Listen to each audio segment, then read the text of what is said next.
Muy buenos días, apreciables colegas, muy buenos días a todos y todas. Vamos a dar inicio a nuestra 13ª sesión del Seminario Internacional El Giro Solidario, Voces contra el Genocidio en Gaza. Me da mucho gusto saludarles esta mañana del 18 de febrero del 2026, donde están pasando muchísimas cosas alrededor del mundo con lo que está pasando en Cuba, con la supuesta Junta de Paz a nivel internacional de Donald Trump, el asedio igual nuevamente a Gaza, las tensiones con Irán. Bueno, muchas cosas están pasando. Aprovecho para saludar a mi querida colega, la doctora Márgara Millán, que estamos aquí co-coordinando esta sesión. Y bueno, antes de dar inicio, quisiera presentarles a nuestra ponente del día de hoy, a quien yo le agradezco con todo el corazón que esté aquí con nosotros, porque pues es su tiempo, es su esfuerzo de preparación y además pues es una perspectiva nueva para nosotros, pero a lo mejor no tan nueva considerando también pues que este tipo de cosas se estudian también en México. Se trata de la doctora Janet Esmeralda Sosa Torralba.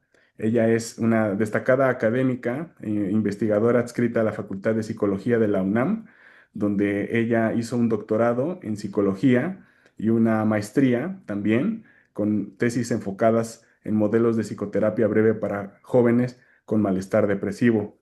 Ella, entre muchas otras cosas, se ha desempeñado como académica impartiendo clases en la Facultad de Psicología, pero también en la Coordinación de Psicología Clínica y de la Salud del programa Espora y, entre otras cosas, en la sede del posgrado. Sus áreas de especialización, y si estoy aquí un poco mal, me corrige por favor, doctora Sosa, son áreas relacionadas con el psicoanálisis, la psicología clínica, la salud mental en adolescentes y jóvenes universitarios, así como problemáticas sociales relacionadas con el acoso escolar, la violencia en el noviazgo, el impacto del sistema sexogénero en las emociones y, bueno, en general, la salud mental universitaria. El día de hoy, la doctora Sosa nos va a tratar de exponer algo relacionado con la situación mental en la Franja de Gaza y bueno, le damos la palabra para que se tome el tiempo que ella necesite para exponer y que nos deje tiempo también para preguntarle cosas y hacer una retroalimentación hacia lo que ella considere necesario. Doctora Sosa, muchísimas gracias nuevamente y adelante, por favor. Pues muchas gracias por la invitación, por el espacio que me permiten también compartir algo de lo poco que sé. Y pues sin más cosas, vamos a empezar. Ya se ve, ¿verdad? Sí, Ok, se ve. Adelante. bueno, entonces, muchas gracias. Entonces, pues puse a esta plática salud mental, trauma y resistencia, pensándolo precisamente desde lo que entendemos en psicoanálisis a partir de lo traumático. Primero quisiera comenzar, ¿no?, con poner un panorama general de lo que es la salud mental, los desafíos globales que hay en relación con la salud mental, porque también tiene que ver con un contexto muy específico sobre lo que vamos a platicar el día de hoy. La salud mental definida técnicamente pues tiene que ver con una visión integral que va desde lo psicológico, lo médico, lo social, lo cultural, pero pensándolo también desde un contexto mucho más amplio, pues tener en cuenta que está vinculada a los derechos humanos, la justicia, la seguridad humana y la calidad de vida. ¿Por qué hago este énfasis? Porque quizás tradicionalmente pensamos la salud mental a nivel individual y pensarlo desde la psicopatología. Pero si no pensamos o tenemos en cuenta estos determinantes sociales, estamos dejando de lado que la persona está involucrada en un contexto, que estos contextos son específicos y que además, pues en esta especificidad tenemos que entender y dar cabida a la subjetividad. Nos vamos a encontrar con varios desafíos globales. Sabemos que a nivel mundial, a partir de las estadísticas, de las encuestas que se van realizando, los trastornos de ansiedad y depresión son los padecimientos más comunes y las principales causas de discapacidad a nivel global. ¿Qué nos vamos a encontrar en un contexto tan específico como es Palestina? Pues la carga de trastornos, de padecimientos en salud mental es mucho mayor. Y eso que no tenemos, me parece, información pues tan abarcativa como lo podemos tener en otros contextos, precisamente pues por las características de la situación que se vive actualmente. Las estimaciones sugieren que alrededor de un tercio de las personas palestinas requieren intervenciones de salud mental.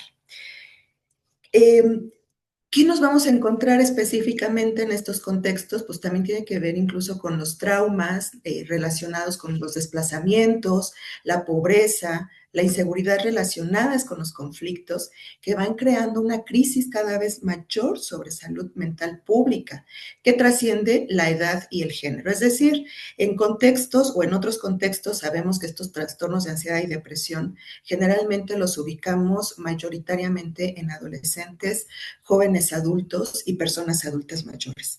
Pero estando en un contexto con estas características, la verdad es que nos estamos perdiendo de información que nos permitiera dar a conocer pues, cómo se va concibiendo en otro tipo de grupos poblacionales de distintas edades.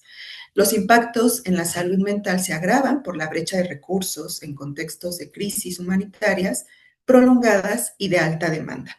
La realidad es que en el contexto de Palestina hay muy poca atención, pues por el mismo contexto, por las mismas características del contexto, y eso va vulnerando cada vez más a las poblaciones. Aquí me parece importante, además, remarcar en esto que estamos entendiendo por salud mental, es que la salud mental implica un proceso de simbolización psíquico, de un vínculo y de un proceso también de elaboración de conflictos internos, internos y externos. En un contexto de guerra, de crisis, de desplazamiento, pues quizás tampoco da mucha pauta para este proceso de simbolización. Es un ataque constante no solo externamente, no solamente a la vulnerabilidad física, sino también a la vulnerabilidad psíquica. Entonces, es importante, me parece, tenerlo en cuenta. No parece haber mucho espacio para simbolizar lo que está pasando en este momento. Les ponía aquí también como algunas situaciones que vamos de lo global a lo muy específico. Dentro de lo global, pues decíamos, hay grandes brechas en el acceso a la atención en los países de ingresos bajos y medios. Lo que encontramos en Palestina, según las investigaciones, es que solamente alrededor del 2% del presupuesto de salud se destina a la salud mental. Hay pocas clínicas, hay un hospital psiquiátrico y hay una grave escasez de personal. Los modelos de servicio, pues no difieren mucho, tanto a nivel global, que van enfocados principalmente a terapia biomédica individual, y lo que nos encontramos en el contexto palestino es una ayuda biomédica muy específica o demasiado específica en el trastorno de estrés postraumático. Ahorita vamos a hablar más sobre esto, pero en un entorno donde hay una angustia constante, pues esto ya está rebasando un trastorno de estrés postraumático. Es más bien un estrés o un trastorno de estrés complejo que precisamente nos lleva a hablar o nos lleva a la posibilidad de poder recuperarse de esos eventos previos. Y precisamente pensándolo en esto como exclusivamente como estrés postraumático, pues entonces se está ignorando el contexto social, lo político, así como los significados colectivos que la población, que las comunidades le dan al trauma. Hay muchos datos limitados, ¿no? Porque es una zona en conflicto a nivel global, pero en Palestina, pues incluso hay territorios que no están siendo explorados, hay estudios fragmentados a pequeña escala y sin encuestas nacionales. Como parte de esto que comentábamos también sobre los determinantes sociales, pues a nivel global, y lo sabemos, la pobreza, la desigualdad, la violencia van a empeorar los resultados, los impactos psíquicos que esto va teniendo. En el contexto específico, pues la ocupación militar, el bloqueo, las restricciones de movimiento, el desempleo, una infraestructura destruida, hogares destruidos, las guerras recurrentes, pues es una angustia constante. En ambos contextos nos encontramos con el estigma ¿no? Que es común en todo el mundo. En este contexto en específico, pues tiene que ver también con las propias creencias, la religión, la búsqueda, ¿no? Cómo van a buscar ayuda a partir de este estigma. Se prefiere en muchos de los casos el apoyo familiar y comunitario, lo cual tiene sus beneficios, por supuesto, pero que también a partir de ciertas creencias pueden limitar el cómo las personas pueden acceder a los servicios.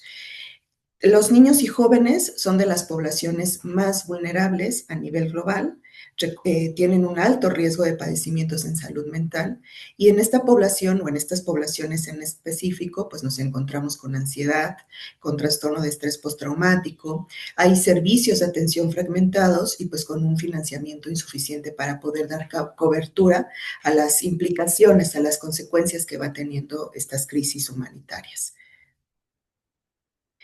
Hablábamos sobre los determinantes sociales y culturales en el contexto palestino, pues de manera muy general, la ocupación, el bloqueo, la violencia política, pues van a ser generadores de angustia, que van a empeorar el funcionamiento psicológico, social y económico. La privación, la pobreza, la inseguridad alimentaria, pues entre mayor privación se tenga de estos recursos, hay una mayor posibilidad de estar angustiado constantemente. Están en contextos de hacinamiento, hay una mala calidad de las viviendas, la residencia en campamentos, la inestabilidad de la residencia y el estrés, pues nos van hablando también de una peor salud mental física y psicológica. Las mujeres, las personas adultas mayores, personas en contextos de pobreza y las personas residentes de localidades desfavorecidas, vamos a encontrar que son los grupos mayoritariamente vulnerables. Entonces, si pensamos en estos contextos, vamos a darnos cuenta de que todos los grupos poblacionales están en una crisis de salud mental en general. Eh, entre mayor tengamos en este contexto estos determinantes, ¿no? Nos vamos a ir ubicando en que el acceso al servicio y las brechas del sistema, pues nos vamos a ubicar con servicios fragmentados y con financiación insuficiente, el estigma, agendas de donantes biomédicos limitados, y eso lleva a una necesidad insatisfecha y a medicalizar. Generalmente se está medicalizando lo que tiene que ver con las implicaciones psicológicas que van surgiendo a partir de estas crisis humanitarias.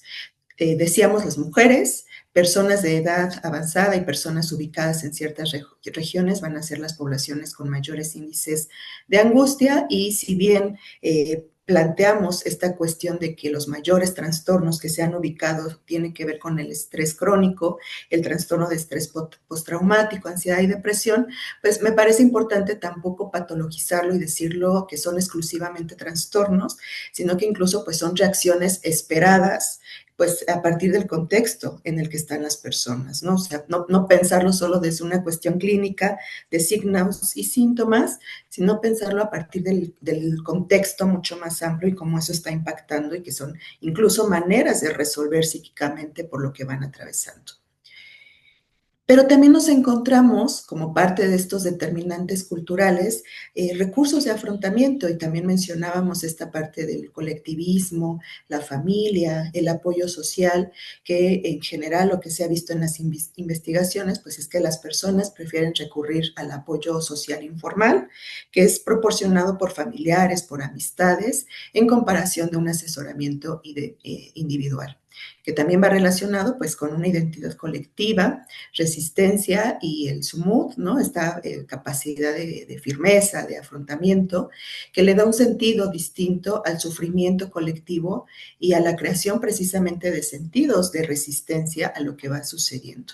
Y además también facilita pues la solidaridad social como fuentes de resiliencia. La religiosidad y las creencias culturales sobre la enfermedad pues también son un recurso, aunque nuevamente pues en algunos contextos o en algunas situaciones pueden convertirse también en una barrera importante para que las personas recurran a esta búsqueda de atención y de ayuda. Eh, los modismos locales y los modelos de afrontamiento pues también tienen que ver con cómo relaciona las personas su sufrimiento a partir de términos de humillación, privación e injusticia. Entonces, tener en cuenta pues estos modelos de posibilidades de afrontamiento que tienen las personas, son los recursos con los que cuentan mayoritariamente el apoyo social, la familia como uno de los determinantes culturales y sociales de mayor impacto y por supuesto que se entiende más en el contexto en el que están. Hablemos ahora de manera muy general lo que tiene que ver con el trauma histórico y la huella psíquica que van dejando. ¿Qué entendemos por un trauma histórico? Pues es una herida psíquica a nivel social que trasciende generaciones y que afecta a toda una comunidad a lo largo del tiempo debido a un evento traumático masivo.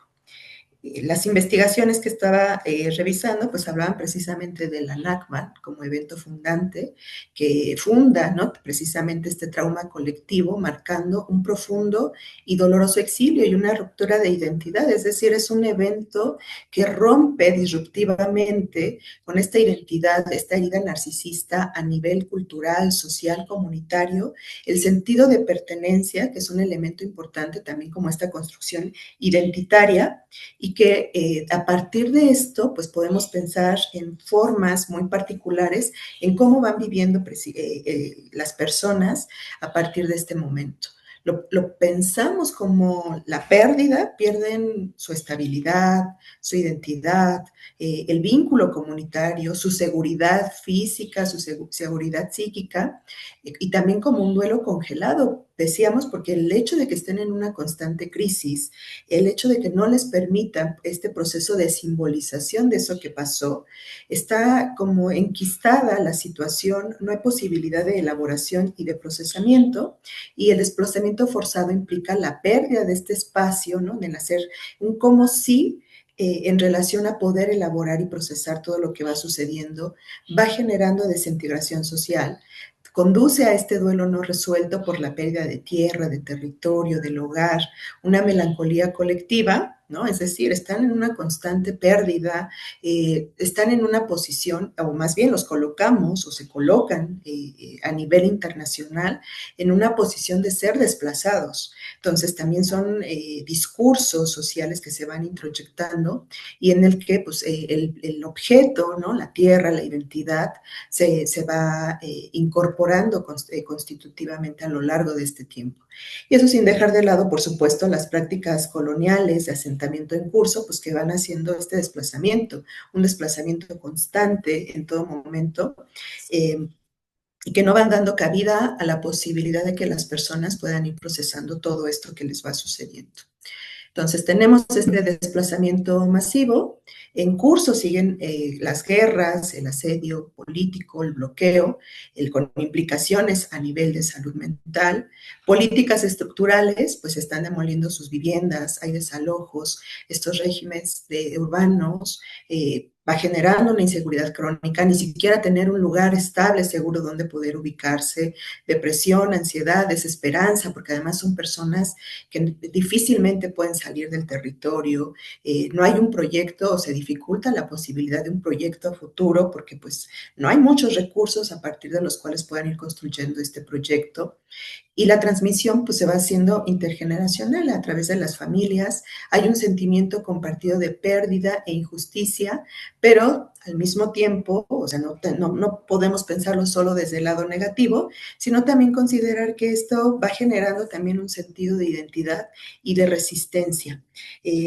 La violencia política va a ir penetrando la vida psíquica cotidiana y eso es algo importante que tenemos que pensar incluso en cuando pensamos en la realización de intervenciones contextualizadas, ¿no?, situadas en relación con el contexto específico del cual estamos hablando. ¿Cómo lo pensamos desde el psicoanálisis de manera muy general? Pues teóricamente lo traumático tiene que ver con esta angustia que rebasa al aparato psíquico, ¿no?, que está constantemente chocando con una estabilidad psíquica que se tenía previamente.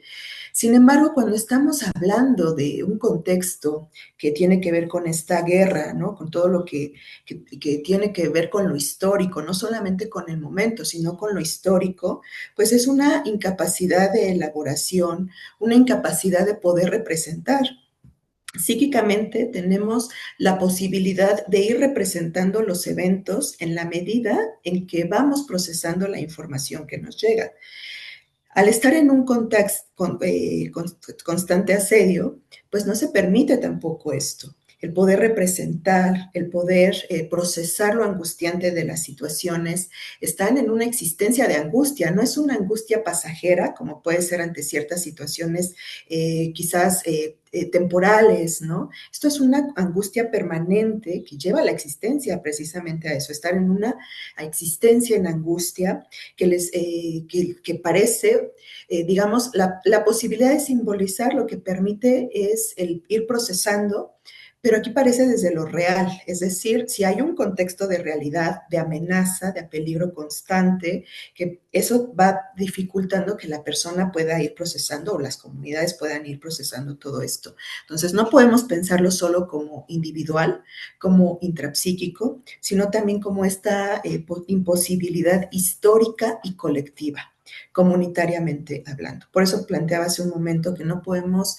ubicarlo en términos de psicopatología, porque psicopatología implica algo más individual, que si bien toma en cuenta el contexto, lo ubica más como en términos de eventos momentáneos, eventos esporádicos.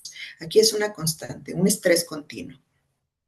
Entonces, planteamos teóricamente que va más allá del estímulo inmediato, sino que tiene que ver con una ruptura de la barrera antiestímulo psíquica difícil de cerrar. Es esta relación con lo real, el encuentro con la muerte y lo irrepresentable, pues también pensar en personas que ven a sus seres queridos muertos, el peligro, ¿no? La angustia ante el ataque, la muerte como un evento constante, y una de las críticas incluso que se le ha hecho al psicoanálisis ortodoxo, a la escuela psicoanalítica tradicional, tiene que ver con contextualizar lo traumático, las implicaciones psíquicas a partir de la realidad de la opresión que hay en distintos contextos y muy específicamente en el contexto palestino. La importancia de la escucha clínica analítica en situaciones de urgencia subjetiva implica no la generalización del trauma en el sentido de pensar que todas las personas lo vivencian de la misma manera, sino tener en cuenta como si están en un contexto con características muy parecidas y que eso lleva a lo histórico y colectivo, pero también teniendo en cuenta que cada persona tiene sus propios recursos personales para ir afrontando.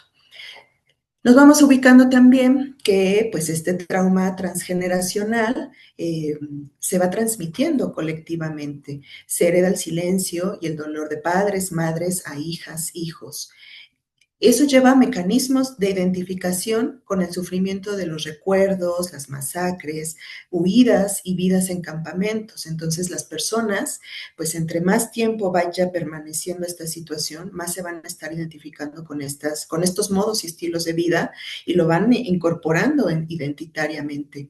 Hay una imposibilidad de recuperación. Decíamos, la agresión persiste, las personas viven en un estado de estrés traumático continuo y acumulativo.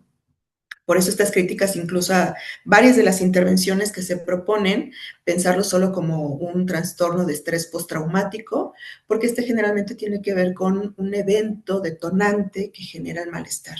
Aquí estamos en un continuo de eventos detonantes que van afectando psíquicamente a las personas. Pero además también sabemos que evolutivamente, pues no podemos perder de vista la cuestión biológica. Y es como incluso biológicamente se puede heredar este conflicto político. La exposición prolongada a la violencia generada por la ocupación, pues va dejando huellas epigenéticas. Es decir, pues en nuestra constitución biológica es cómo vamos trayendo históricamente pues estos traumas colectivos e históricos, lo que va generando pues ciertas formas de identificación, de construcción de identidad y de ir resolviendo las problemáticas que generacionalmente van transitando las personas. Y yo quisiera hablarles también de tres grupos poblacionales muy específicos, pues porque también es con la población con la cual pues yo tengo quizás un poco mayor de experiencia, que son las niñeces, las adolescencias y las mujeres. Las niñeces, pues a estar en este constante conflicto, Son factores estresantes acumulativos, interpersonales y crónicos que están viviendo desde edades muy tempranas y eso va afectando o va teniendo implicaciones en el desarrollo cerebral, las relaciones de identidad, también pueden activar potentes procesos de resiliencia, pero eso también tiene que ver incluso con el contexto más inmediato y un poco más extenso que pueden tener sobre estas implicaciones psíquicas. Los caminos, ¿no? O con los factores de riesgo a los cuales se van a enfrentar en este momento, pues es un trauma complejo por esta cuestión de que son estímulos continuos en periodos críticos del desarrollo. Sabemos que la niñez, la infancia y la niñez tiene puntos críticos de desarrollo que necesitan ser cubiertos, que necesitan el apoyo, el acompañamiento de las personas adultas, pues para que puedan desencadenar en situaciones de un desarrollo normativo esperado, que puedan desarrollar recursos de afrontamiento que después van a utilizar en la adolescencia y en la vida adulta, pero hay una pérdida de esta seguridad básica desde el momento de su infancia, desde el momento de nacimiento y la niñez, que puede ir trascendiendo a lo largo de la vida. Ubicamos que hay una alta carga de psicopatología, entendiéndola desde signos y síntomas en este periodo de la vida. Hay un trauma relacional e interpersonal. ¿Por qué? Pues porque se van perdiendo los vínculos, porque de un momento para otro pueden perder a personas cercanas, a personas queridas, y porque además también tiene que ver con lo más concreto de esta seguridad que puede ser la vivienda, el hogar, y entonces entendemos que la destrucción del hogar no es solo física, sino que va a desmantelar la seguridad básica psíquica de la persona, ¿no? Del niño o la niña y de su entorno de cuidado. Entonces, están en una angustia constante también. En la niñez entonces, o en las niñeces, lo que vamos ubicando son altas dosis de trauma, alta empatía sin regulación, ¿no? Porque incluso también eso puede ser un factor de riesgo. El que las niñas y niños sean tan empáticos, pues también los lleva a no poder diferenciar entre lo que va sucediendo a las otras personas y en lo que les va sucediendo a la propia persona. Como procesos de protección en las niñeces, pues podemos ubicar buenas habilidades de afrontamiento, el sentido de iniciativa, también la creatividad que en sí misma tiene el proceso de la niñez, puede ser un factor protector, la esperanza. En las personas cuidadoras o la familia, como factores de riesgo, porque además están en una angustia constante, pues está la angustia de la persona cuidadora, las respuestas descontroladas, ¿no? Que pueden ser respuestas esperadas también, de mucha sobreprotección, el maltrato, también vamos a ubicar antecedentes de adversidad y cómo han ido procesando las implicaciones de estos antecedentes de adversidad. Como factores de protección, un cuidado sensible, un apego seguro, la cohesión familiar, que sabemos que en este tipo de contextos son muy difíciles por el riesgo en el constante en el que se ubican. Como parte de la comunidad y el contexto, ubicándolo específicamente en las niñeces, la violencia constante, el desplazamiento, la pobreza y los servicios deficientes van a ser factores que van a permear el cómo en puntos críticos del desarrollo las niñeces van a poder enfrentarse a las situaciones.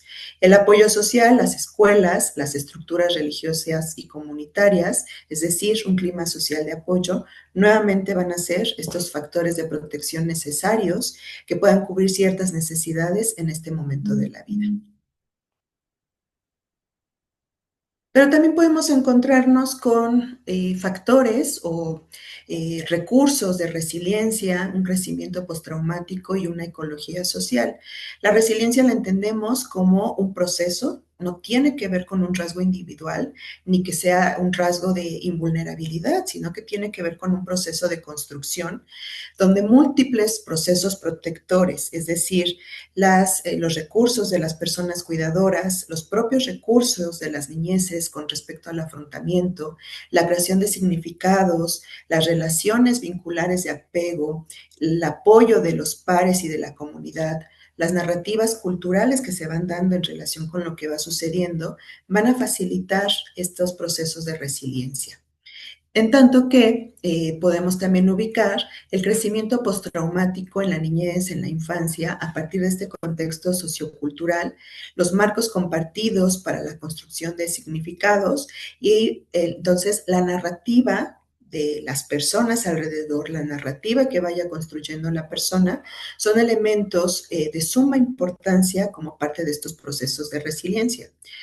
Sabemos que, y eso a nivel general, que las intervenciones tienen que ser de multinivel, basándose en el trauma, entendiendo las implicaciones y el contexto del trauma, pero también entendiendo que estas tienen que ser abarcativas, no solamente individuales, fundamentadas en derechos humanos, en justicia social, entendiendo que va más allá de la clínica, sino que también a nivel comunitario, a nivel escolar, puede propiciarse un apoyo para acompañar a las niñeces. Y eso es bien importante pensando en cuestiones de salud mental y no ubicarlo solamente como una cuestión clínica de atender, de medicalizar, sino cómo se pueden generar vínculos comunitarios, intervenciones comunitarias entre las personas cuidadoras, la familia, el contexto más extenso para poder brindar esta seguridad y apoyo que necesitan en este momento tan crucial de la vida de las niñeces. El otro grupo, ¿no? Es el contexto en Palestina. No sé si se fue la luz, espero que no pierda la conexión. Eh, bueno, creo que todo bien, ¿verdad? Ok, vale. Sí.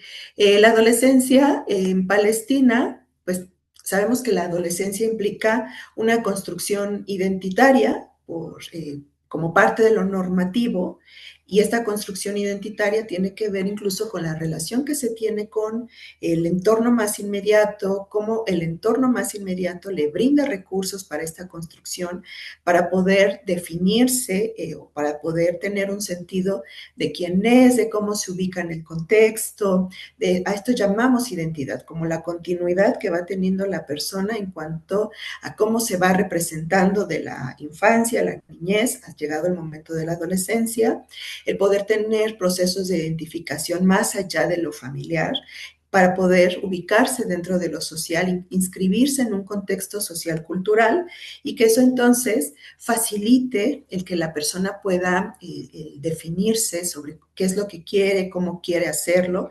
y que pueda involucrarse en el mundo más adulto. En un contexto tan específico como el que estamos hablando, pues son personas que están en una constante humillación sistemática, desde lo más inmediato a nivel internacional, a la población en general parece que no se les da un lugar, y en la adolescencia eso va teniendo una implicación de amenaza, de peligro, hay una inseguridad continua, tienen pocos o ningún espacio seguro, hay una amenaza que se va perpetuando constantemente. Y otra vez, tenemos índices de estadísticas sobre cuáles pueden ser los padecimientos más comunes dependiendo del grupo de edad, y pensando en eso, en la adolescencia, que es un momento crítico en cuanto a las implicaciones psíquicas que esto está teniendo, pues el tener personas con depresión, con ansiedad, nos lleva a reaccionar quizás incluso también con agresión, problemas familiares y sociales. Porque además son personas que incluso no se les permite transitar como se espera normativamente por el propio proceso adolescente. Se están enfrentando a factores estresantes, estructurales y económicos, lo que va desencadenando pues el aislamiento social y una tensión psicológica constante, permanente, que se va perpetuando. También desarrollan estrategias de afrontamiento. Estas estrategias de afrontamiento lo podemos pensar como basados en la identidad. ¿Por qué? Porque también van construyendo su identidad étnica nacional a partir de este sentido, esta narrativa que le van dando a lo que va sucediendo, la autorregulación, los recursos sociales y espirituales, la familia, los compañeros, las amistades, los círculos comunitarios, la religión, la fe, les va permitiendo construir significados, esperanza y un apoyo emocional. Los afrontamientos, o nos podemos ubicar como parte de este afrontamiento, pues normalizar lo anormal y las rutinas cotidianas. Es decir, a pesar de las situaciones, un factor de protección y que permite ir sobrellevando lo que van viviendo es la continuidad en sus actividades cotidianas en la escuela, el poder seguir frecuentando a sus amistades, las aspiraciones futuras, que a pesar de que el panorama puede parecer y ser muy desolador para muchas de las personas, pues parte de las intervenciones tendrían que ser proponer un proyecto, la continuación de un proyecto de vida, a pesar del aburrimiento, ¿no? El miedo y la desesperación, el dar continuidad a esto favorece esta construcción identitaria y sí nos podemos ubicar como estrategias de afrontamiento adaptativo o desadaptativo, donde lo desadaptativo puede llevar a la autoculpa, la negación y la desconexión conductual, mientras que lo adaptativo, decíamos, pues es este apoyo emocional, el sentido del humor, la creatividad, el replanteamiento positivo y la aceptación, pero no en un sentido de optimismo, ¿no? Y de que todo va a salir bien, sino en el sentido de auxiliarse de los recursos que tienen, recursos internos y recursos externos para poder construir algo alternativo a lo que están transitando. Vayamos ahora con las mujeres, pues sabemos que a nivel global el contexto de las mujeres tiene que ver con violencia de género, la violencia en sus entornos privados y eso inevitablemente va teniendo implicaciones en su salud mental. Lo que ubicamos específicamente en este contexto es que alrededor de un tercio de las mujeres en Gaza denuncian violencia física y más de la mitad violencia psicológica por parte de sus parejas, lo cual se asocia a padecimientos de salud mental. Pero a eso le vamos a sumar una violencia, ocupación y opresión estructural muy evidente, donde la violencia política exacerba la violencia de género, lo que lleva a incrementar el estrés familiar, el desempleo y la dependencia económica de las mujeres, tienen una mayor exposición a eventos relacionados con la ocupación entre las mujeres y esto se asocia a sintomatología clínica de trastornos. Se van a enfrentar a muchas barreras para la búsqueda de ayuda a partir de la brecha también en los servicios, porque hay un gran estigma de ser etiquetadas como enfermas mentales, perder la custodia de sus hijos e hijas, temen la falta de confidencialidad y ser vistas como destructoras de hogares, porque además también a partir de estas creencias que pueden tener, el hecho de que busquen o que tengan la iniciativa de acercarse a un servicio de atención, pues puede ser mal visto y pueden ser rechazadas. Hay fuertes barreras, ¿no? De actitudes, de prácticas para acceder a la atención, para poder situar la atención específica que requieren las mujeres y pues muchas veces, no solamente en Palestina a nivel global, pues la respuesta que damos de atención a la salud mental a las mujeres se individualiza y se medicaliza. ¿Qué es lo que nos vamos encontrando como parte de este afrontamiento, la agencia y la resistencia cotidiana? A nivel personal, parte de estos recursos tienen que ver con recursos sociales e ideológicos, van construyendo sentidos para replantear el sufrimiento, se inspiran en la fe y la identidad del cuidador, la alta seguridad psicológica la vinculan con una mejor salud mental.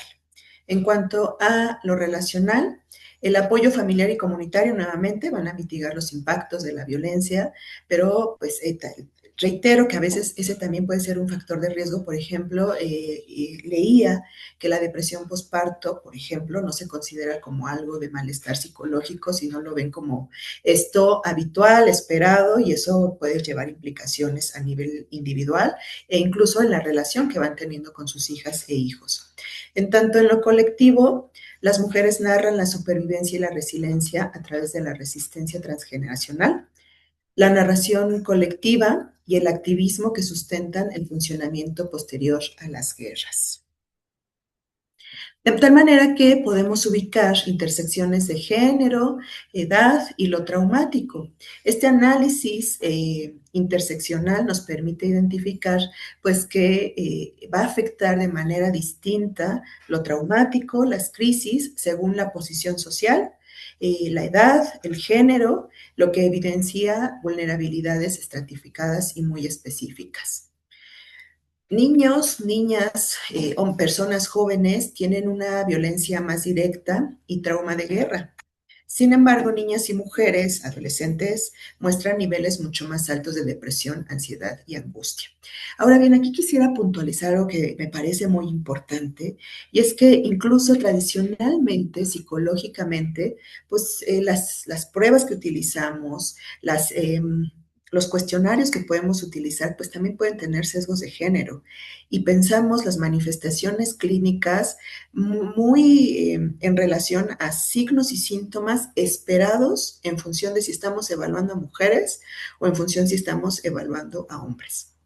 Entonces, yo les planteo esto que está en las investigaciones, pero con cierta cautela, porque la depresión la queremos ver igual, o sí, igual que se vive igual, tanto en hombres como en mujeres, y no necesariamente es así. Los hombres tienen características y formas de reaccionar muy específicas y que pueden estar relacionadas con la depresión, pero que los instrumentos generalmente buscan indicadores de depresión que mayoritariamente encontramos en mujeres. Eh, también tiene que ver incluso, ¿no?, con estos modificadores de protección y riesgo, la autoestima, la resiliencia, la fortaleza familiar, el apoyo social y la calidad de vida va a tener un impacto distinto dependiendo del grupo social en el que se ubique la persona, el género en el cual se ubique la persona y, por supuesto, también la edad. ¿Cuál es la situación actual de la salud mental en el contexto? El impacto del asedio y la destrucción llevan precisamente a un deterioro crítico de la salud mental en toda la población. Hay un aumento del malestar psicológico, particularmente en personas adultas mayores de 40 años, lo que agrava la crisis sanitaria. Es decir, ubicamos grupos poblacionales específicos que ahora se van extendiendo a personas de otros grupos de edad. La imposibilidad del postrauma es continuo, la crisis, lo que evidencia la imposibilidad de un estado postraumático mientras el contexto de crisis siga persistiendo. Hay desafíos en las intervenciones clínicas en relación precisamente a contextualizar las intervenciones, a que existen intervenciones muy limitadas. Planteábamos incluso esto de que se consideran a nivel individual, a nivel clínico, pero que no toman, o son muy pocas las que toman en cuenta el contexto social, cultural, la cuestión de derechos humanos para poder hacer intervenciones de multinivel que tengan en cuenta o que favorezcan realmente el considerar que son personas que tienen características del contexto muy particulares que llevan a esas respuestas. Hay intervenciones basadas en la familia, es decir, se está proponiendo que pues no solamente quede en lo individual, sino que también tenga que ver con lo familiar, con las personas cuidadoras, y que a partir de entonces de hacer o promover una intervención más integral, los resultados tengan un mayor impacto. Las intervenciones basadas en la escuela y las intervenciones basadas en la comunidad y lo social. Entonces, entre más abarcativa sea y más integral sea una intervención, pues esperamos que los resultados sean más amplios y que favorezcan de una mayor medida a las personas. Desafortunadamente, hablando del contexto, ¿no?, en el que estamos ubicados, pues la entrega de los recursos son administrados por organizaciones civiles, son de corto plazo y están poco integrados en los sistemas nacionales.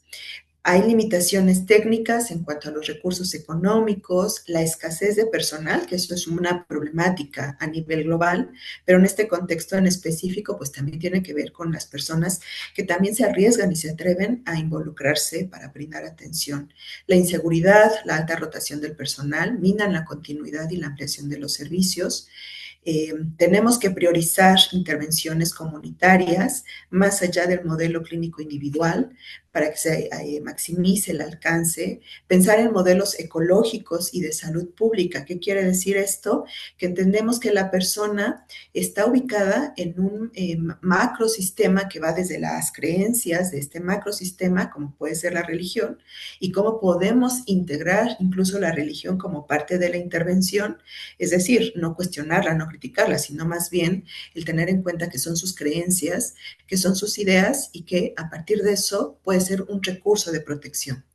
Otra de las propuestas va encaminada a las clínicas móviles esenciales que brindan un apoyo psicosocial a comunidades en zonas rurales y áreas de difícil acceso.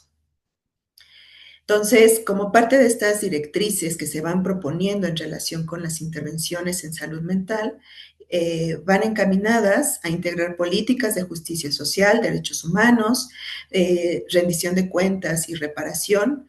Es importante no ignorar la violencia colonial y de asentamiento y la complicidad internacional, criticar el sesgo occidental y biomédico de manuales como manuales diagnósticos que utilizamos en psicología, porque generalmente, pues estos están enfocados en ciertos contextos, en ciertas poblaciones que difícilmente toman en cuenta las características muy particulares del contexto de Palestina.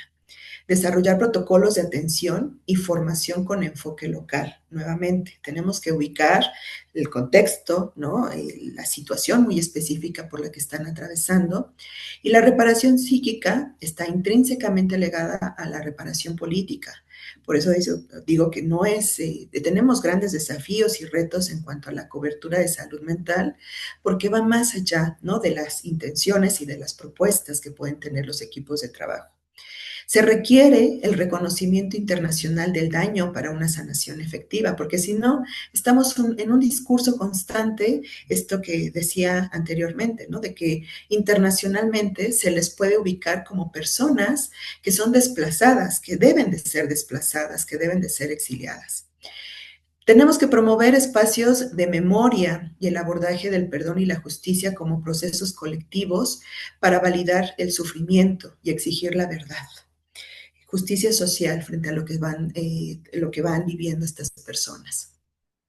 Ubicamos tres mecanismos de resiliencia también que es importante tenerlos como parte de las intervenciones que se van realizando. El SUMUT, que es un constructo cultural central como parte de esta resiliencia que va interpretando la injusticia, que facilita el mantenimiento de la dignidad, que protege a la familia, la tierra y sostiene la identidad colectiva. Los sistemas de resiliencia también tienen que ver con el retorno a las raíces culturales, la ocupación, y eso permite pues, promover ciertos recursos frente a la adversidad diaria y el trauma acumulado. En términos ideales, pues buscaríamos una maduración postraumática que tiene que ver precisamente con honrar a las personas, a la familia, a las personas prisioneras, al normalizar condiciones anormales, fomentar la socialización política y expresar una fuerte pertenencia nacional. Desde la propuesta del psicoanálisis social, pues desde el psicoanálisis en general, lo que buscamos es la palabra, es decir, que se vayan construyendo narrativas, discursos que le permitan a las personas construir sentidos y significados sobre aquello que les va generando vulnerabilidad a nivel individual, a nivel social, y el poder nombrar el horror también da la posibilidad de recuperar la subjetividad, porque le da continuidad. El apoyo para profesionales, que también eso es un elemento importante. Las personas que atienden a estos grupos, pues también están involucrados en situaciones traumáticas, lo que entendemos por el trauma indirecto en algunos de los casos, que a partir de las vivencias que van escuchando, pues también pueden generar vulnerabilidad en las personas que escuchan. Entonces, también brindar atención a las personas que están brindando la propia atención en salud mental. Y el uso de la transferencia, es decir, estos vínculos que se van construyendo comunitariamente, ¿no? Entre la familia, reconstruir estos lazos en contextos de desconfianza extrema. Pensamos en estas posibilidades de protección hacia la salud mental, pues primero, como el cese de hostilidades es la condición previa para el bienestar. Estamos en un contexto muy complejo, quizás ideal en este momento. Es crucial una inversión sostenida en educación emocional y prevención del suicidio, porque también puede ser una de las salidas que buscan las personas ante la situación que van viviendo. El apoyo y la solidaridad fomentarla, no solamente a nivel del país, sino a nivel internacional. El intercambio académico para fortalecer los recursos locales, garantizando la protección de las personas cuidadoras. Y entender que estas vías no son aisladas, sino que implican un enfoque integral donde la paz es la base para cualquier intervención en salud mental. Y ya para ir cerrando la presentación, eh, parte de estas reflexiones van encaminadas a entender que la interconexión entre psiquismo, historia y política es indisociable en el contexto palestino y que eso forma una realidad compleja que define la experiencia vivida. En cuanto a las intervenciones, no podemos perder de vista la ética del profesional de salud mental. Tiene un rol ineludible ante la injusticia. No podemos ser omisos, omisas. Tenemos que avanzar hacia una psicología de la liberación que reconozca plenamente la dignidad palestina, escuchar a las personas como sujetos de deseo y de historia, la esperanza como un acto de resistencia, y en este camino no debe ser una esperanza pasiva, sino que pueda tener un acto fundamental y consciente de resistencia psíquica frente a la adversidad. Y bueno, ahí les puse el enlace para las referencias por si quieren tomarlas.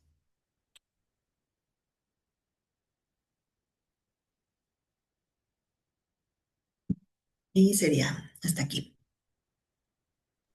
Muchísimas gracias, doctora Janet. Una exposición estremecedora desde mi punto de vista, pero pues más que necesaria, ¿no? Aquí están en el QR todas las referencias que la doctora pues nos ha hecho favor de extraer y ahora de compartir con nosotros para tener más profundidad o casos específicos sobre la salud mental. Hay muchos autores árabes que aquí estoy revisando la lista, hay muchos autores árabes. No quisiera ocupar la palabra más que para abrir el panel y preguntar si hay retroalimentación, dudas o comentarios a la exposición de la doctora Sosa. Adelante, por favor, colegas. No sé si hay alguna pregunta por ahí. Adelante, doctora Millán. Sí, bueno, agradecerte también, Janet, y quizá pensar un poco cómo el caso de Palestina nos convoca a toda la academia y, digamos, a las profesiones a hacer este ejercicio de descolonización, ¿no? A salir de la idea de la salud mental como algo que le toca a cada individuo y que es su problema y que entonces la intervención es un poco para adaptarlo a la sociedad, mientras que pues todo el planteamiento que tú haces y que creo que tenemos que seguir haciendo desde todos los campos del conocimiento es cómo transformar esa sociedad que nos convoca y nos perpetúa el trauma, ¿no? Em, y también resaltar quizá lo que ya habíamos visto en relación a la singularidad de la cultura y digamos de la actitud palestina, ¿no? Esta idea tan arraigada de la resistencia, de la persistencia y del retorno, que es tremendamente importante, ¿no? Creo que esto también nos da otra dimensión de lo que sucedió el 7 de octubre, ¿no? Del 2023, o sea, el 7 de octubre del 2023, hoy sabemos que era, digamos, un acto, un pasar al acto, para hablarlo más en términos psicoanalíticos, de un deseo fundante, ¿no? Que es retornar, cueste lo que cueste, ¿no? O sea, la idea del retorno está ahí alimentando esto que, pues, para muchos nos parece de dónde se sustenta ese amor y esa pertenencia a la tierra misma, ¿no? En donde, pues, ellos te lo dicen de la manera más clara, yo no me voy a ir de aquí, ¿no? A pesar de todo lo que les está sucediendo. Por un lado, ¿no? Esta singularidad que también nos tiene que hacer reflexionar a cómo esto se replica de alguna manera en otros contextos, ¿no? Y no lo vemos cabalmente, ¿no?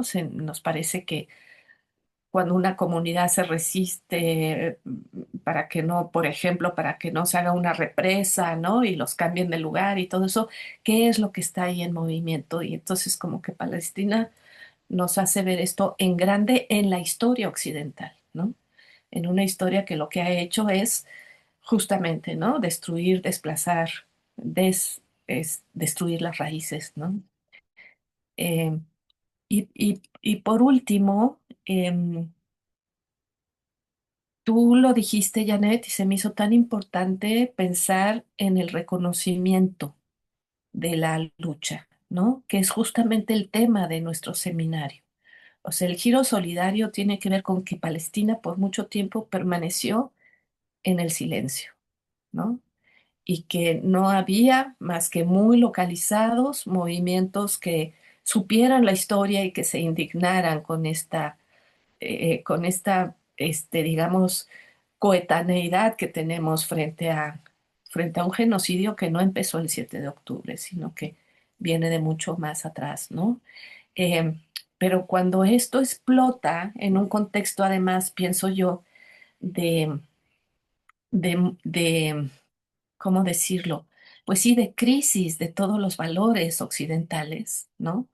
En donde ya nada importa, lo decíamos antes de empezar el seminario, cómo es posible que se instale como legal una junta de paz, hecha por el gran matón, ¿no? O sea, por el gran perpetrador, en donde se van a sentar, o sea, es tan claro lo que está pasando que antes no era tan claro. Entonces pienso que el giro solidario tiene que ver con esa parte que tú decías de la necesidad del reconocimiento, que también lo vemos cuando hemos presenciado aquí, incluso en México, este, pues los movimientos en relación a que se reconozcan las violaciones del Estado, ¿no? El hecho de que algo ha sucedido y lo tenemos que reconocer, ¿no?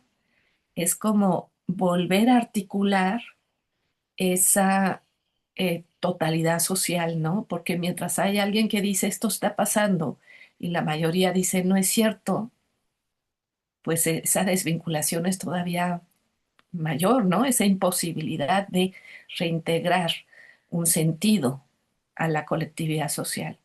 Entonces, me parece que, pues, que tu trabajo nos muestra todas estas alternativas a una ciencia y a una academia que también se quiere un poco desinteresar de la colectividad, ¿no? Y ahora lo ponemos en el centro. No puede haber salud mental en Palestina y en muchos otros lados si no hay una transformación social, un reconocimiento y justicia eh, real, ¿no? Muchísimas gracias, Janet. Y no sé si alguien más Mm. le quiere hacer algún comentario, alguna pregunta. Moisés, aquí está Katia, ¿no? Sí, prefiero que sea Katia y luego ya al final, si hay tiempo, yo también participo, doctora. A ver, estimada Katia, adelante, por favor. Gracias, doctora Hola, Miguel. buenos días. ¿Sí me escuchan? Perdón. Gracias. Pues primero que nada agradecerle, realmente es un área que no, o sea, sí lo pensaba, pero no lo pensaba en todos los términos que lo dijo, entonces me parece maravilloso. Y, o sea, voy a pecar de que no conozco mucho, entonces, ¿cómo podríamos analizar este trauma histórico en espacios en los que el retorno no es posible? En el que la comunidad pues ya fue expulsada y difícilmente va a permitírsele regresar, o si regresa sería en condiciones de mucha inseguridad. Entonces, ¿cómo podríamos afrontar a nivel comunitario esa situación? Sobre todo porque pienso que también en algunos casos el Estado instrumentaliza eso, ¿no? El hecho de decir, ay, es que sufrieron mucho y ya, ¿no? Y en esto se queda. O algunas veces utilizan ese discurso como para lanzar guerras, se me ocurre, ¿no? Entonces, esa sería un poco mi pregunta. Gracias. Gracias. Pues me parece que ese tipo de discursos, ¿no? De que sufren mucho, en realidad es no darle cabida a las personas, a las comunidades y en relación con lo que mencionaba anteriormente sobre nombrar, es decir, el poder hablar sobre su historia, el que se les permita, ¿no? Son personas ya excluidas, desplazadas, pero finalmente traen una historia comunitaria. Y es hablar sobre esa historia comunitaria, cómo experimentaron los diferentes momentos, las situaciones por las cuales han venido transitando, para que también en lo traumático vaya perdiendo el impacto. También en esta posibilidad de construcción de alternativas distintas frente a lo que van sucediendo, que en este momento tienen alcance, qué recursos pueden apoyarse, tanto a nivel familiar, social, como en un contexto más global. Me parece que si bien generalmente lo pensamos, esta cuestión de la salud mental, a nivel muy localizado, muy individual, pues también sabemos que hay otros factores más externos, contextos distintos, pues donde estamos pensando estas situaciones y que vamos desarticulando incluso esto que les mencionaba anteriormente sobre psicopatología, porque incluso tradicionalmente la psicopatología tiene que ver con lo normal y lo anormal, ¿no? Como lo esperado. Pues nos vamos dando cuenta que pues quizás funcionó en algún momento y fue necesario para entenderlo en este contexto actual, histórico a nivel global, pero que ya no nos está sirviendo para entender lo que va pasando a nivel contextualizado, situado, lo que van viviendo las personas. Entonces, no pensaría solo como en el pasado para poder hablar sobre el trauma histórico, sino incluso de qué procesos actuales pueden ir auxiliándose para hablar, para narrar lo terrorífico, el horror por el cual pueden estar viviendo o que hayan vivido. Muchas gracias, doctora Sosa. No sé si hay alguien más que quiera preguntar. Bueno, aquí en el chat hay una pregunta, doctora, sobre fuentes. Es Maxim Joana Baeza. ¿Dónde puede encontrar información, específicamente libros o artículos sobre el trauma, refiriéndose a la violencia sexual? No solo en Palestina, sino en contextos de guerra. Esa es más o menos la pregunta. Mm. Ahí en las referencias hay un texto que me parece sumamente importante que habla precisamente de lo que implica la crítica, incluso a cómo se percibe contextualmente muchas de las problemáticas dentro del campo del psicoanálisis. Entonces se las digo cuál es. Mm. Es el, digo, tú me corriges, doctor Moisés, por favor, si lo pronuncio bien. Shehi y Anne Shehi. Ah, ok. Sí. Sí, está bien. Ahorita lo estamos buscando aquí en la serie de fuentes. Shaheen Ashkar, el de Barriers to Women's Disclosure, ¿es ese, doctor? Sí. Bueno, entonces ese lo voy a compartir aquí en el chat para que lo tenga específicamente ese. Ya está en el chat. Ahí está. Ese es uno de los que la doctora estaría Ujú, recomendando. Pero la lista es vasta, ¿eh? O sea, yo ya abrí el QR y si ustedes tienen la oportunidad de abrirlo, igual después le puedo pedir a la doctora que nos pase la presentación o el QR para que la tengamos completa. ujú. Pero Sí. sí, está muy, muy, muy larga y muy buena la lista de referencias. Se las puedo compartir con mucho gusto. Sí. Muchas gracias. ¿Quién más, apreciables colegas? Si hay más preguntas por ahí, ¿no? Bueno, si alguien, en lo que alguien se anima, a mí me gustaría hacer un comentario relacionado con lo que decía la doctora Millán. Este, la doctora Sosa habló de la NACBA como un momento fundacional para la generación del trauma colectivo. Y yo invitaría a pensar la NACBA como fundamento con el concepto que decía la doctora Millán y la de Katia, ¿no? La del retorno, ¿no? Es decir, cómo el retorno, por ejemplo, ha habido marchas por el retorno o marchas del retorno, pueden ayudar un poco a socavar este momento de la NACBA, porque hay como una aspiración, como una utopía del regreso, no solamente de las personas que salieron, que ya son muy, muy pocas esas madres que tienen una edad mayor incluso a la que tiene el Estado de Israel, sino pues las segundas y terceras generaciones de esas personas que aspiran a regresar. Y luego también la de la palabra del reconocimiento de genocidio, pues cómo se puede estudiar esto de manera, correlacional, pues reconocer no solamente a Palestina como un pueblo, como un estado, si es que se quiere también, pero también reconocer que ha habido un genocidio y eso implica combatir el negacionismo. Es que hay mucho negacionismo, apreciables colegas, mucho negacionismo. Cosas como, por ejemplo, no existen genocidio porque no han matado la suficiente cantidad de personas que se necesita matar para que se compare con el holocausto. O sea, ese tipo de ideas que pululan en muchos medios de comunicación, tanto en inglés como en español. Y la verdad es que combatir ese negacionismo es difícil. Entonces, la población palestina tiene que combatir no solamente procesos de escasez, procesos de humillación, de estigma, sino también todavía tiene que ir deconstruyendo las narrativas que hay sobre ellas en los medios de comunicación y particularmente por estas políticas negacionistas, ¿no? Que hacen mucho daño, ¿no?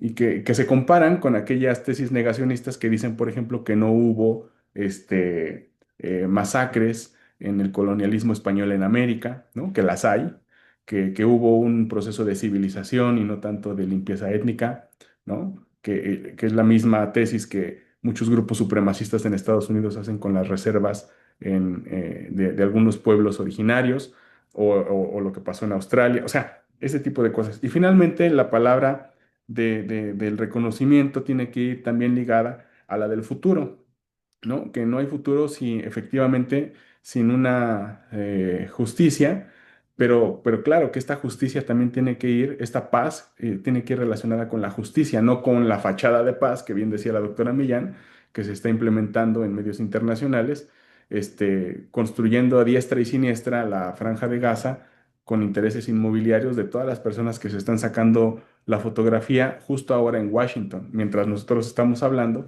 hay un consejo de paz encabezado por el matón, como dice la doctora Millán, que se está repartiendo, o eso aspira por lo menos a hacer, la reconstrucción de Gaza con intereses inmobiliarios, violando el derecho internacional, negando la existencia de la subjetividad del pueblo palestino. Yo diría, incluso, doctora Sosa, hasta ignorando al pueblo palestino, porque no hay una representación ni de los gazatíes, ni de los palestinos de la ANP, ni absolutamente nadie en ese supuesto Consejo de Paz. Y aunque la hubiera, también no quitaría la ilegalidad y la falta de moral y de ilegalidad y la falta de legalidad que hay ahí, ¿no?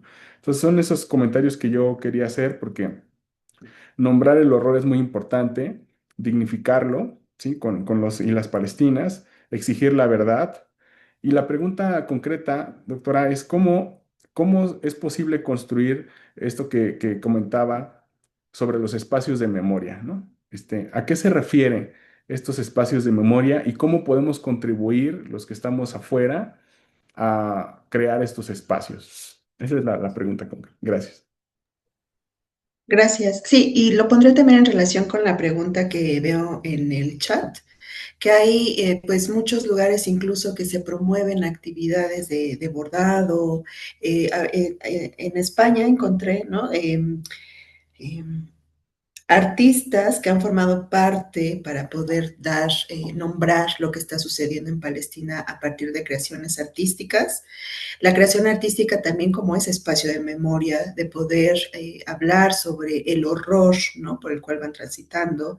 Hay actividades de bordados que se hacen en muchos lugares. Me parece que dentro de la academia el nombrarlo, el ponerlo, situarlo también como parte de nuestros recursos académicos, incluso pensaba en salud mental y yo agradezco muchísimo también por eso el que me permitan participar, porque en el contexto habitual en el que yo he estado, muy pocas veces hemos hablado sobre la salud mental en Palestina y lo que implica el narrarlo desde una posición distinta al colonialismo.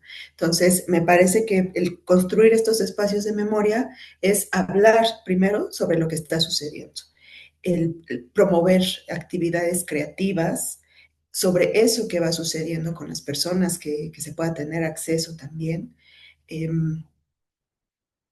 el hacerlo parte de nuestra tradición académica pero también de nuestros espacios más cotidianos, el nombrarlo, mencionarlo, el hablar sobre lo que está sucediendo. A veces somos muy omisos y omisas en relación con eso. Lo escuchamos, pero le damos la vuelta o no le ponemos la atención que merece, porque además no solamente tiene implicaciones a nivel local, ustedes lo mencionaban, eso lo podemos ver en contextos en mayor o menor medida, en otro tipo de contextos.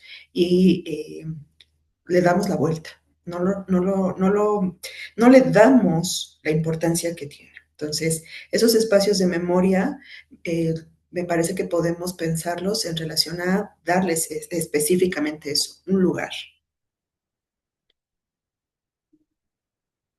Gracias, doctora. Aquí hay otra pregunta en el chat. Si quieren, combinamos la pregunta de Katia y la del chat. Puedo leer la del chat y luego le doy la palabra a Katia. ¿Sí? Se llama Haridafinei Cruz. Agradece la exposición de este tema. La pregunta es, imaginando un fin de la ocupación, ¿existe la posibilidad de una recuperación psicológica colectiva y duradera? ¿Cómo se puede tratar un trauma cuando la fuente de este mismo, como la ocupación y la violencia, es continuo? Esa es básicamente la pregunta. Y luego le ruego a Katia que tome la palabra, por favor. Ay, otra vez yo. Eh, Pensaba ahora más bien en cómo podríamos entender este papel de víctima diagonal opresor que pues está generando la población de Israel, ¿no? Y lo pensaba un poco en los términos de Césaire, en el sentido de que él plantea que cuando uno tilda al otro de salvaje, uno mismo se vuelve el salvaje, ¿no? Porque ejerce esa violencia. Pero en un contexto contemporáneo, digamos, o sea, yo entiendo o hemos estudiado acá la narrativa que se construye por parte del Estado de Israel, pero en términos individuales, ¿qué repercusiones tiene para la persona que está siendo, pues se siente como una víctima, pero en realidad es el opresor? A ver, voy con la primera pregunta que está en el chat sobre si existe la posibilidad de una recuperación psicológica colectiva y duradera, y lo pone en términos del contexto, ¿no? Y cómo se puede tratar un trauma cuando la fuente de este mismo, como la ocupación y la violencia, es continuo. Tratar el trauma y pensando en que si existe una posibilidad de recuperación psicológica, más que como recuperación psicológica, entendemos como un proceso de elaboración que le va dando un sentido o alternativas de sentidos y significados eh, distintos y, y lo voy a relacionar con la otra pregunta que me realizan, donde no pensamos desde la clínica, desde el psicoanálisis, no pensamos a las personas como víctimas u opresores, sino como sujetos, ¿no? Y pensaba en esto, lo que decía el último de la presentación, sujetos de deseo. ¿Y eso qué quiere decir? Que son sujetos, personas que van dándole o construyendo su vida en relación con lo que van deseando, con lo que van queriendo, pensando, por supuesto, que esto del deseo y el querer tiene que estar enmarcado en no lastimar a las otras personas, porque eso tiene que ver con un principio sociocultural universal, ¿no? Eh, y en eso de no posicionar, o sea, la escucha, cuando nosotras hablamos de la escucha en la clínica psicoanalítica, es que las personas puedan hablar desde su posicionamiento. Habrá quienes se vivan como víctimas y entonces que la persona pueda ir entendiendo incluso su posicionamiento frente a esto. Y cuando hablamos de algo comunitario, pues como la comunidad, y por eso estos recursos de afrontamiento que también están muy presentes comunitariamente, la resistencia, los movimientos comunitarios que van teniendo. Pensaría más en esta cuestión de esta recuperación o este procesamiento de elaboración psíquica que comunitariamente van teniendo para hacer frente a las situaciones. Entonces, sí es un elemento sumamente importante de las comunidades el que puedan tener como comunidad sus propios recursos para hablar de una posibilidad de procesamiento y de elaboración, donde se van posicionando de una forma distinta. Entonces, también con respecto a esta pregunta que hacían en el chat, tiene que ver con cómo se posiciona la persona y la comunidad frente a la situación por la cual está viviendo. Más que hablar como de una recuperación donde ya no hay malestar, es el cómo pueden encontrar otras alternativas distintas frente a esto externo, internamente, comunitariamente hablando. Porque también la realidad es que la violencia, por lo menos, o así lo entiendo, eh, ahorita va a estar difícil que cese, ¿no? Entonces, sí es como la comunidad puede ir encontrando, ¿no? Sus propios recursos, sus propias alternativas, y también, pues, nuevamente, internacionalmente, que se les puede proveer, que también sería un recurso importante, pero pues está muy limitado también. Muchas gracias, doctora. No sé si hay alguien más. Adelante, por favor, Charlene. Muchísimas gracias. Hola, buenos días. Muchas gracias, Janet, por la presentación. Yo quería preguntarte algo que es, digo, desde el completo desconocimiento del tema.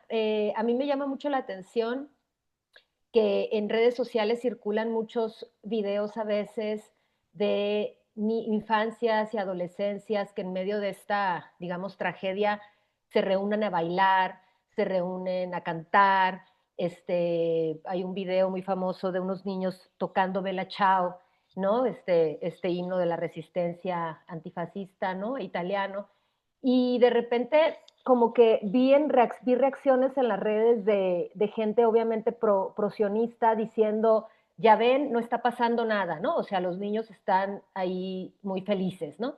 Entonces, platicando con una compañera que es psicóloga y que ha trabajado temas de trauma en contextos de desaparición forzada, ella me decía, sin conocer tampoco pues mucho el contexto de Palestina, que lo que a lo mejor, o sea, lo que ella intuye, que percibe que puede estar sucediendo es que, o sea, las personas ahorita todavía están en shock.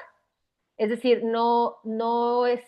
todavía no están las condiciones de procesamiento de lo que está pasando. Entonces yo quería nada más preguntarte sobre eso, ¿no? Es decir, como eh, si hay, o sea, si hay etapas o fases que se puedan identificar cuando suceden cosas tan horribles como las que están pasando desde 2023, que claro que ya sabemos todo el mundo que pues no empezó ahí, pero que digamos la intensificación y la devastación ha sido terrible en estos últimos 28 meses.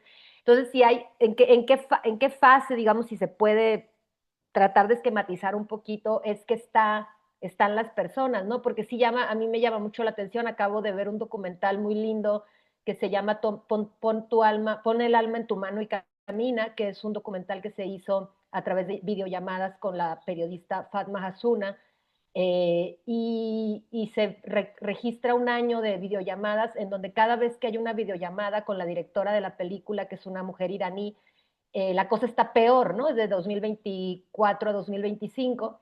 Y Fatma no deja de sonreír es decir, hay una cosa ahí muy fuerte, ¿no? Y muy profunda que una de lejos piensa, diosas, o sea, ¿de dónde le pueden salir a esta mujer las ganas de sonreír todavía frente a lo que está observando, frente a lo que está comentando, frente a las noticias horribles que le está diciendo a la directora, ¿no? Entonces, bueno, eso quería comentar y también pues compartirles para quienes estén interesados, les voy a poner aquí abajo el vínculo a un conversatorio virtual que hice el año pasado justamente sobre efectos sociales y salud mental en Palestina, con 3 compañeras que participaron en septiembre del año pasado en este evento, y pues si alguien tiene ganas de echarle un ojo al conversatorio, pues está el enlace que con mucho gusto les voy a compartir. Y pues gracias, Janet, y gracias por pues no perder de vista este tema tan importante, al que poco espacio se le da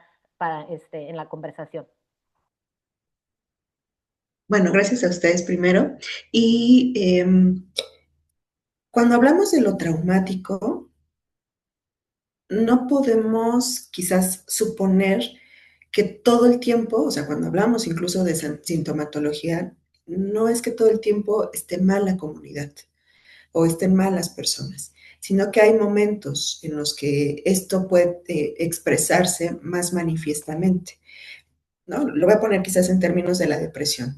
No es que una persona todo el día tenga síntomas de depresión, sino que puede ser ciertos momentos del día, ¿no? Ciertos días de la semana donde la manifestación de la depresión sea más manifiesta. Si lo pensamos en términos de lo traumático comunitario, es que incluso yo pensaría que la comunidad está también buscando sus propios recursos para ir sobrellevando la realidad.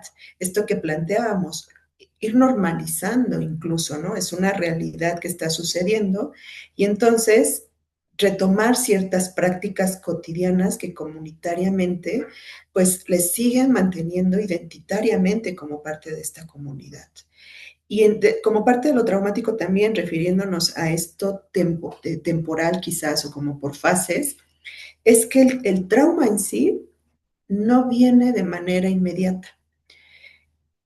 Hay un evento, ¿no? Que es disruptivo, que altera psíquicamente a la persona, a la comunidad, pero hay un momento posterior en que esto va tomando un sentido. ¿Por qué? Porque tiene que ver con las experiencias que se van acumulando entre la historia, ¿no? Entre este evento desencadenante que nombramos y los subsecuentes eventos. Entonces, en esta situación que pueden ser factores continuos de peligro, una amenaza constante, hablábamos de esta continuidad, ¿no? De un trauma complejo, pero que la misma comunidad y las mismas personas, pues también, o sea, nuestro aparato psíquico y el aparato psíquico comunitario, si lo vemos a nivel general, constantemente está buscando distintas maneras de afrontar. Y esas maneras de afrontar, pues, pueden ser todas estas prácticas que nos comparte, de regresar a ciertas actividades, de hacer ciertas actividades para poder expresar, ¿no? Cuando hablo de la palabra para hablar del horror, no nada más tiene que ver con la palabra verbalizada, sino con actividades, con acciones que le van dando sentido a las vivencias que van realizando, ¿no? Como para poder simbolizar, poder procesar. Entonces, podemos pensar estas actividades que parecen, ¿no? Que parecen muy normales, o sea, normales en el sentido de que no parece estar transitando por una situación así cuando se les pregunta algo, pues también tiene que ver con recursos de la propia persona o de la propia comunidad y cómo lo va procesando. No puedo generalizar, habrá personas que pueden estar en shock, ¿no? De no entender qué es lo que está pasando y por eso quizás actúan de esta manera habitual, también pueden ser personas, ¿no? Que por el contrario se sientan tan desesperanzadas que incluso lleguen al suicidio. Entonces sí me parece importante, ¿no? Como pensarlo en contextos muy particulares de personas, de comunidades, incluso en qué contexto comunitario más inmediato está esta persona a quien se entrevistó para poder entender las implicaciones que pueden estar teniendo las situaciones que viven actualmente. Muchas gracias, doctora. Em, ¿Aquí hay otra participación? No, es solamente la respuesta de Charlene. Gracias, Charlene. No sé si hay alguien más con respecto a preguntas o dudas. Ya nos está compartiendo Charlene en el chat el conversatorio que nos dijo y lo pueden ver en el chat para que puedan echarle un vistazo.